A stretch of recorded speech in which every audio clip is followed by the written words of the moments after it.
छत्रपतीच्या अफजलखानच्या दर्ग्यात कोल्हापुरी पैठणी घालून प्रवेश केलेला आहे. लक्षात ठेवा. हे जे आक्रमण आहे हे मोडून काढलं पाहिजे.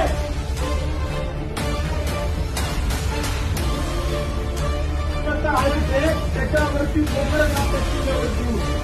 एवढं कापतात अक्षरशः बाजीप्रभू मुलाजीप्रभूंच्या समाधीचा त्या स्मारकाच्या वरती बोकड्याची चित्र सापडतात. एवढी वाईट अवस्था आमच्या स्मारकांची आहे, पण हिंदू म्हणून आमचं रक्त खवळत नाही. आणि वागजायचा आशीर्वाद जो थांबतो